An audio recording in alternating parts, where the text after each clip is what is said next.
ሰላም ቤተሰቦቼ እንዴት ናችሁ?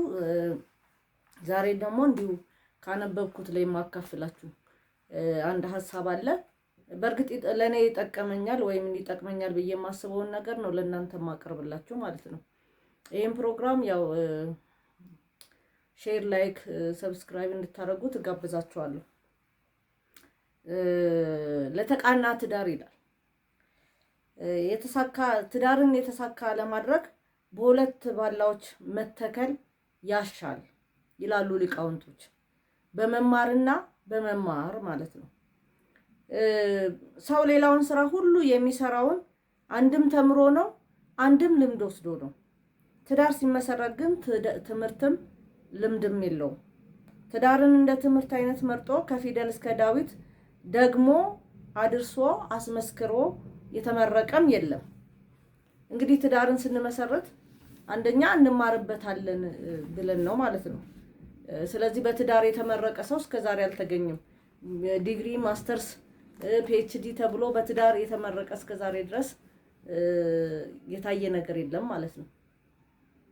እንግዲህ ችግር ከተፈጠረም በትዳር ውስጥ ያው ይቅርታ እየተባባሉ እየተመካከሩ የሚጓዙበት ጉዞ ነው ማለት ነው። እየተሞረደና እየተሳለ እያወቀና እየበሰለ እየተማረና እየተስተካከለ ይሄዳል። ለዚህ ነው የተሟላ ባል ማግኘት አይቻልም፣ የሚሟላን ባል እንጂ የተሟላች ሚስትም ማግኘት ከባድ ነው። የምትሟላ ሚስት እንጂ ማለት ነው። እንግዲህ ትልቁ የተሟላ ነገር የሚፈልግ ከውስጣዊ እስከ ውጫዊ ነገር ባልም የተሟላ የሚፈልግ 100% ሙሉ፣ ሴትም እንደዚሁ ባል ትፈልጋለች፣ ባልም ደግሞ እንደዚሁ ይፈልጋል ማለት ነው። ብልህ ከትዳር አጋሩ ይማራል። የትዳር አጋሩን በእጮኝነት ጊዜ ማየት ፀሐይን በሩቅ እንደማየት፣ በትዳር ጊዜ ማየት ደግሞ ፀሐይን ቀርቦ እንደማየት ነው ይባላል። ይሄ እንግዲህ ትልቅ አባባል።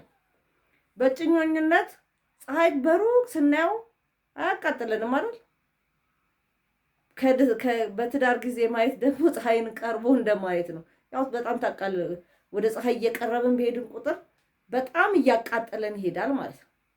በእጮኝነት ጊዜን ሊቃውንቶች ምን ይላሉ? ፀሐይን በሩቅ እንደማየት ነው። ስለዚህ ደስ ይላል። አሁን አንዳንዴ ፀሐይ ሩቅ ሆና ስትወጣ ጠዋት እቺ ፀሐይ ደስ ትላለች እንላለን። ምክንያቱም በደንብ አታገኘንም፣ አታቃጥለንም። ደስ የሚል ስሜት አላት ማለት ነው። ቀን ላይስ በተለይ ቀትር ላይ 7 ሰዓት ላይ አናታችንን ስንል ፀሐይዋ እየቀረበች መታ ማለት ነው። ስለዚህ እላያችን ላይ ስታርፍ በጣም ያቃጥለናል ማለት ነው። አንዳንድ ጊዜ ከምናስበው የተለየ ነገር ሊከሰት ይችላል። ይህ መሆኑ ቀድሜ ባውቅ ኖሮ አላገባትም ነበር፣ አላገባውም ነበር ያሰኛል። ያልጠበቅነው ነገር ሲከሰት ማለት ነው። ሊቃውንት እንደዚህ ይላሉ፣ እንዳውቀህ ተገለጥ ይላሉ። የአንድ ሰው ጠባይ፣ ሐሳብና አቋም መገለጡን አንጥላው። ባወቅነው መጠን እንዴት መያዝ፣ እንዴት ማሸነፍ እንደምንችል እናውቃለን። ከማያውቁት ነገር ጋር መኖር እንጂ ካወቁት ነገር ጋር መኖር አያስፈራም። እውነት ነው።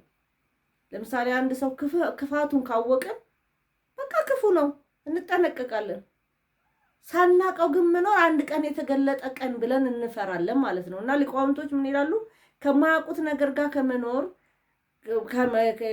ከማያውቁት ጋር መኖር እንጂ የሚያስቸግረው ከሚያውቁት ነገር ጋር መኖር ብዙ አያስቸግርም። ስለምታውቀው ትጠነቀቃለህ ማለት ነው። ከትዳር አጋር ጋር ይበልጥ አብረሃት በኖርክ ቁጥር ይበልጥ ታውቃታለህ። ይበልጥ ባወካት ቁጥር ይበልጥ አብረሃት ትኖራለህ። ብልህ ባል ከብርታትም ሆነ ከድካሟ፣ ከትዕግስቷም ሆነ ከንዴቷ የሚወስደው ትምህርት አለ። ብልህ ሚስትም እንዲሁ። ትዳር ማለት ምርቃት የሌለበት ትምህርት ቤት ነው። እንደ ጎበዝ የአብነት ተማሪ ትምህርት እየቀሰመ ይኖራል ማለት ነው። አብሮ መዝለቅ የቻሉ ባለትዳሮች በሚገባ እየተማሩ የሰለጠኑ ባለትዳሮች ይሆናሉ። በትዳር መማር ብቻ ሳይሆን መማማር አለ። አንዱ አንዱን ያስተምራል ማለት ነው። ከየራሳቸውና ከአጋራቸው ብቻ ሳይሆን ከጋራ ኑሯቸው ይማራሉ። ጋብቻ ማለት በትዳር ላይ ስልጣንና ኃላፊነት የሚከበርበት ቀን ነው። ጋብቻ በሰጣቸው ስልጣን ብቻ የሚጠቀሙ ባለትዳሮች ፍቻቸው ቅርብ ነው። ጋብቻ በሰጣቸው ኃላፊነት ብቻ የሚጠቀሙ ባለትዳሮች ምሬታቸው ቅርብ ነው። ጋብቻ ስልጣንና ኃላፊነት ነው። ትዳር የሰመረ የሚሆነው እነዚህ ሁለት ሚዛን ሲሰሩ ነው። ትዳር ማለት የስልጣንና የኃላፊነት አማካይ ነው። ኃላፊነት በተሞላበት ስሜት ስልጣንን ለመጠቀምና ስልጣን ባለው መንገድ ኃላፊነትን ለመወጣት የሚችሉ ዘዴ የሚያገኙት አብሮ በመኖር አብሮ በመማማር ነው። እየተማማሩ በሄዱ ቁጥር ስልጣናቸው የጋራ ኃላፊነታቸውም የጋራ ያደርጉታል። አሁን ትልቁ ችግር በተለይ ኢትዮጵያኖች ላይ ይሄ ነው። በመጽሐፍ ቅዱስ ላይም ስናየው ሴት ትገዛ ይላል፣ ወንድ ደግሞ ይውደዳት ይላል። ያው ያፍቅራት፣ ይውደዳት፣ ያፍቅራት ማለት ምንም ከሷ ሳይጠብቅ ጥሩ ነገርም ሳይጠብቅ የወደደ መውደድ ቀላል ነው፣ ያልወደደ መውደድ ነው ከባዱ። ስለዚህ ከሷ ይሄ ኮንዲሽናል የተባለ ላቭ ሳይሆን አንኮንዲሽናል በሆነ ነገር ደስ ብትለው ደስ ባትለው የፈለገውን ፍላጎት ብታሟላ ባታሟላ ከሷ የሚጠበቀውን ነገር ባታደርግም ይውደዳት፣ የሷ ኃላፊነት። ሴቷ ደግሞ ትውደድ አይደለም የሚለው ትገዛለት ነው። ባል ምንም ይሁን ጤነኛ ይሁን በሽተኛ ይሁን እጅ እግር ይኑረው አይኑረው ደካማ ይሁን አይሁን የተማረ ይሁን አይሁን በቃ ባል ብላ እስካገባች ድረስ ትገዛ ማለት ነው። ምክንያቱም የባል ራስ ክርስቶስ ነው በቤት ውስጥ ማለት ነው። ሃይራርኪ በጣም ነው የሚያስፈልገው አንድ ቤት ውስጥ። እኔ አሁን በባልና ሚስት ዙሪያም ተውት፣ አንድ ቤት ውስጥ ሁሉም ንጉስ ከሆነ፣ ሁሉም ገዢ ከሆነ፣ ሁሉም ባለስልጣን ከሆነ ቤቱ ይፈርሳል።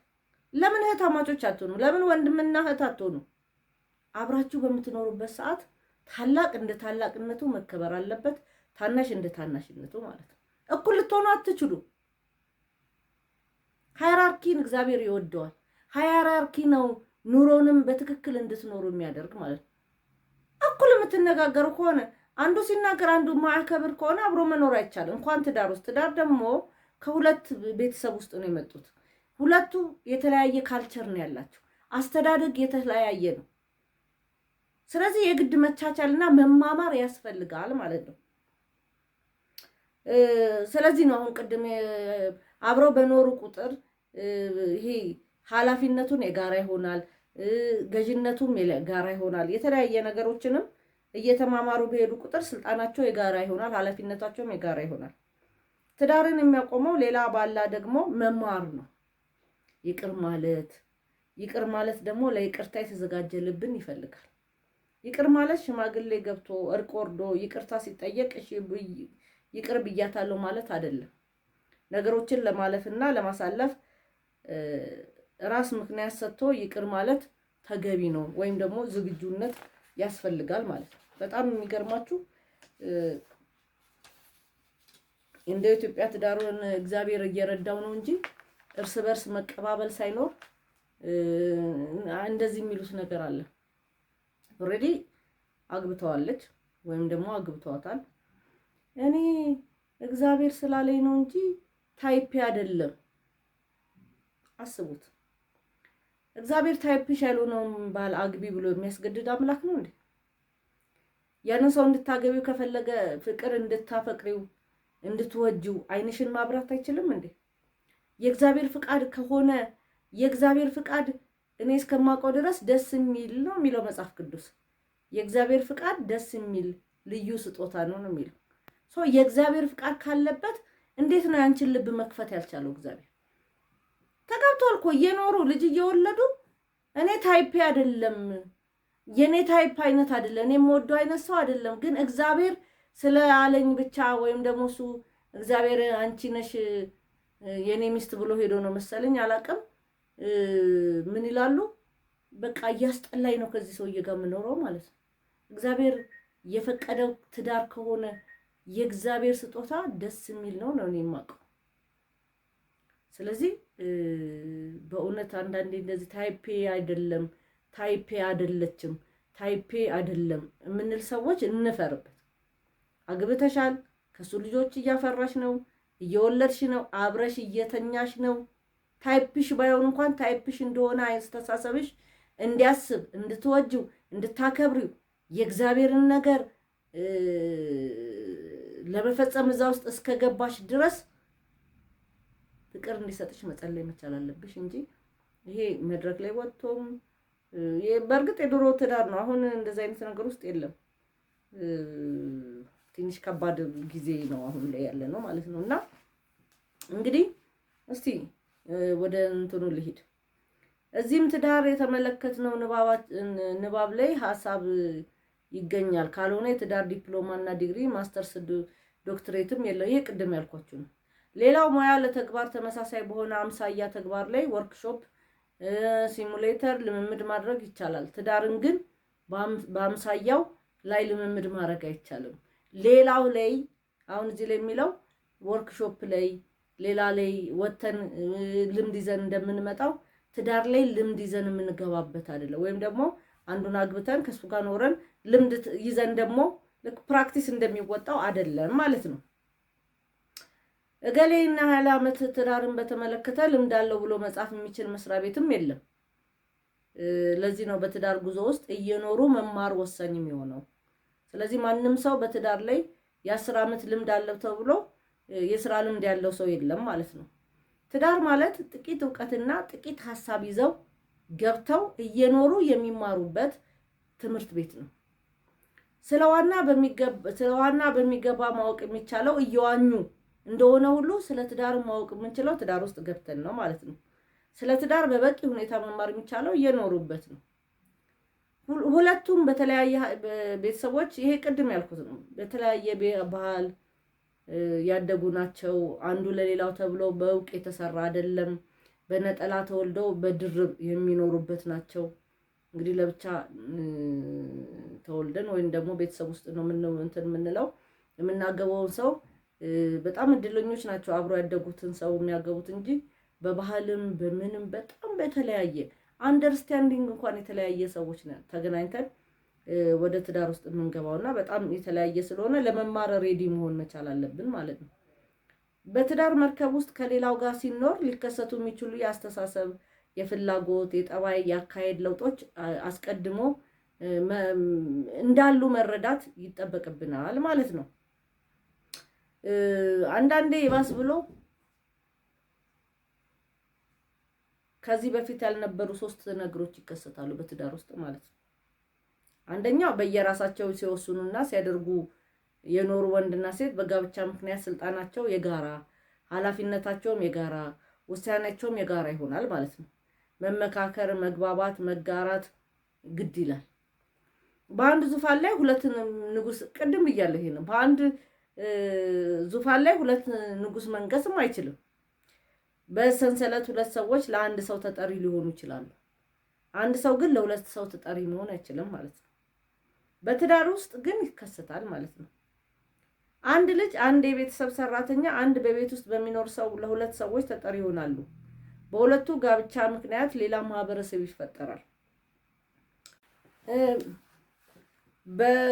እንደዚሁ በጋብቻ ውስጥ አብሮ በመኖር ውስጥ ችግር ሊፈጠር ይችላል። ችግሮችን ደግሞ ነገሮችንም በክፋትና በተንኮል ከማየት ይልቅ ከልምድ ጥረት ነው ብለን ልንተጋገዝ ይገባል። ከጊዜያዊ ስሜት ከማይታወቅ መነሻዎችና ከድካም ሊመጡ እንደሚችሉ በመረዳት ቀድሞ ይቅር ማለት አስፈላጊ ነው ማለት ነው። እንግዲህ ያለውን ነገር ችግሮችም ሲከሰቱ ነገሩን ከመፍተል ይልቅ መፍትሄ ማምጣት ይሻለናል ማለት ነው። ክርስቶስ በመስቀል ላይ ሳለ የሚያደርጉትን አያውቁምና ይቅር በላቸው እንዳለ የትዳር አጋራችን ጥፋት ሲያጠፋ ልክ እንደዚሁ የሚያደርገውን አያውቅምና ይቅር በለው ብለን ልቦና ስጠው ብለን ልንጸልይ ይገባል ማለት ነው። እርሱ ራሱ የቅድሚያ ምክንያት ሰጥቶ የሚያደርጉትን አያውቁም ብሏል ክርስቶስና የይቅርታ ልብ ማለት ይቅር ማለት ነው ማለት ነው። በማናቸውም ጊዜ በማንኛውም ሁኔታ ይቅር እያለ መሄድ መቻል አለብን። እንግዲህ ትዳር ነጥብ ማስቆጠሪያ አይደለም፣ ልምድ ማስቆጠሪያ እንጂ ማለት ነው። ልምድ ማስቆጠሪያ ማለት እየኖርንበት ልምድ የምንወስድበት፣ ያንን ልምድ ወስደን ደግሞ ሌላ ጋር ፕራክቲስ የምንወጣበት ሳይሆን እዛው ያለውን ችግር የምንፈታበት ነው ማለት ነው። ትዳር በሁሉም ነገር መግባባት፣ መተማመን፣ መስማማት አይጠበቅብንም ማለት ነው። ሁሉ ነገር በቃ ፐርፌክትሊ መሄድ አለበት ብለን ልንልም አይገባም። ከተለያዩ ቦታዎች በመጡ በጾታም በማይገናኝ ሁለት ሰዎች የሚመሰረት ነው ትዳር። የተለያዩ ሰዎች ያዘጋጇቸውን ሁለት ፈትሎች እንደ አንድ መግመጃ ነው ማለት ነው። ሲጀመር ጫፍና ጫፍ ይያዛል። በሂደት ግን ካልተገመደ የተገመደ እየበለጠ ይሄዳል ማለት ነው። እንግዲህ ገመዱን ስንሰራ እንዲሁ በቀላል የሚከናወን አይደለም። ውስጡ ህመም አለው። ያንን ህመም መጀመሪያ ማከም አለ። በኋላ ማዳን የሚቻለውን በይቅርታ ነው፣ በመማማር ነው። ውይይቱን ክርክሩ እንኳን ውጤት የሚያመጣው በሁለቱ ልብ ውስጥ የይቅርታ ልብ ካለ ነው። አንዱ ይቅር ባይ ሆኖ አንዱ ጥፋት ሁሌ ያጠፋል፣ ሌላኛው ሁሌ ይቅርታ ባይ የሆነ ያኛው ደግሞ እንደ ተኮፍሶ የበላይ እንደሆነ፣ በተለይ ትዳር ላይ የበላይ ከመሆን የበላይ ብዙ ጊዜ ብዙ ትዳሮች ላይ የማየው ነገር አለ። አንደኛው የበላይ ለመሆን ይሞክራል። የበላይ መሆኑን ደግሞ ለማረጋገጥ ሴትዮዋን መደብደብ ሊሆን ይችላል። እሷ ደግሞ ዘሪቨርስ ከሆነ ደግሞ እሷ ልትሳደባለች፣ ሰው ፊት ታንቋሽሻዋለች፣ የሚገባውን ክብር አትሰጥም፣ አታዳምጠውም። በተለይ ወንድ ልጅ መደመጥ ይፈልጋል። ምንም ይበል ምን መደመጥ ይፈልጋል። ውጤቱ መሸናነፍ ሳይሆን መተራረም ይሆናል ማለት ነው። እና ወንዶች በተለይ እንግዲህ ወንድ ልጅ መደመጥ ይፈልጋል። ሴት ልጅ ደግሞ ማዳመጥ መቻል አለባት። ወሬዋ ቢጥመውም ባይጥማትም። ምክንያቱም አንድ ያግብተዋለች። ተረት ተረት ካወራ ምናልባት እሷን ላይመጥን ይችላል ተረቱ። ግን በቃ ባሏ እስከሆነ ድረስ እጭ ደግሞ ያንተ ወሬ የምልትለው አይገባም። ማድመጥ መቻል አለባት ማለት ነው። የሚማር ከሆነ ታስተምረዋለች። የማይማር ከሆነ በቃ አዳምጣ በአንድ ጆሮዋ ሰምታ በአንድ ጆሮዋ ማፍሰስ ጥሩ ነው ብዬ ነው የማስበው። ስለዚህ መማማር ይቅር ብያለሁ ማለት ብቻ አይደለምና በትክክል የትዳር አጋራችሁን ይቅርታ ማድረግ፣ ስህተት ከሆነም ያንን ስህተት ማን አመጣው፣ ምን መጣ፣ ስፒሪቹዋሊ ተጽዕኖ አለው ወይስ በራሱ ፍላጎት ነው ያመጣው፣ ወይም ደግሞ በሌሎች በነገሮች ጫና ነው የመጣው የሚለውን ችግሩን ማሰብ መቻል አለብን ማለት ነው። መተውና መርሳት ጭምር ያስፈልጋል። ይቅርታ ማለት ብቻ ሳይሆን ማለት ነው። ስለዚህ ፋይል እየሰበሰቡ በትናንትና እርሾ የዛሬውን ሊጥ እያወኩ መሄድ ትዳር ላይ በጣም ከባድ ነው። የትላንትና እርሾ እየተውን ነው መሄድ ያለብን ማለት ነው። ስለዚህ ቤተሰቦቼ ይሄ እንግዲህ ካነበብኩት ያገኘሁት ነው። አመሰግናለሁ። ሰብስክራይብ፣ ሼር፣ ላይክ እንድታደርጉ ትጋብዛለሁ። ሰላም ሁኑ።